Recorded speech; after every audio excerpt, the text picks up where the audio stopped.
ഉത്തരവാദിത്തങ്ങൾ എന്ന് പറയുന്നത്. അപ്പൊ അതുകൊണ്ട് തന്നെ നമ്മൾ വോട്ട് ചെയ്ത് വിജയിപ്പിക്കാൻ പോകുന്ന സ്ഥാനാർത്ഥികൾക്ക് ഈ ഗുണങ്ങൾ ഉണ്ടെന്ന് ഉറപ്പാക്കുക.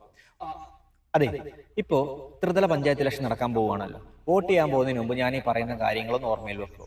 ഈ പഞ്ചായത്തുകൾ പ്രവർത്തിക്കുന്നത് നമ്മുടെ ഭരണം പ്രാദേശിക തലത്തിലേക്ക് കൊണ്ടുവരാൻ വേണ്ടിയാണ്. അതായത് പ്രാദേശിക തലത്തിൽ ജനങ്ങളുടെ ആവശ്യങ്ങൾ മനസ്സിലാക്കി പ്രശ്നങ്ങൾ പരിഹരിക്കുക. ഈ പറഞ്ഞ കുടിവെള്ളം, റോഡ്, മാലിന്യം തുടങ്ങിയ കാര്യങ്ങളിലെ പ്രശ്നങ്ങൾ പരിഹരിക്കുക. അതുപോലെ തന്നെ പ്രാദേശിക തലത്തിൽ വികസന പദ്ധതികൾ കൊണ്ടുവരിക, നടപ്പിലാക്കുക. അതുപോലെ ഗവൺമെന്റിന്റെ ഫണ്ടുകൾ കാര്യക്ഷമമായിട്ടും സുതാര്യമായിട്ടും വിനിയോഗിക്കുക, സാമൂഹിക നീതി ഉറപ്പാക്കുക. ഇതൊക്കെയാണ് ഇവരുടെ ഉത്തരവാദിത്തങ്ങൾ എന്ന് പറയുന്നത്. അപ്പൊ അതുകൊണ്ട് തന്നെ നമ്മൾ വോട്ട് ചെയ്ത് വിജയിപ്പിക്കാൻ പോകുന്ന സ്ഥാനാർത്ഥികൾക്ക് ഈ ഗുണങ്ങൾ ഉണ്ടെന്ന് ഉറപ്പാക്കുക. ഒന്നാമത്തെ കാര്യം, കൃത്യമായിട്ടുള്ള രാഷ്ട്രീയ ബോധം ഉണ്ടായിരിക്കണം. വിജയിച്ചു കഴിഞ്ഞാൽ 5 കൊല്ലം കാര്യക്ഷമമായിട്ട് പ്രാദേശിക തലത്തിൽ പ്രവർത്തിക്കാൻ കെൽപ്പുള്ള ആളായിരിക്കണം. ജനങ്ങളുടെ പ്രശ്നങ്ങൾ മനസ്സിലാക്കി പരിഹരിക്കാൻ പറ്റുന്ന ആളായിരിക്കണം. ജനങ്ങൾക്ക് അപ്രോച്ചബിളും ആക്സസബിളും ആയിരിക്കണം. സാമൂഹിക നീതി ഉറപ്പാക്കാൻ കെൽപ്പുള്ള ആളായിരിക്കണം.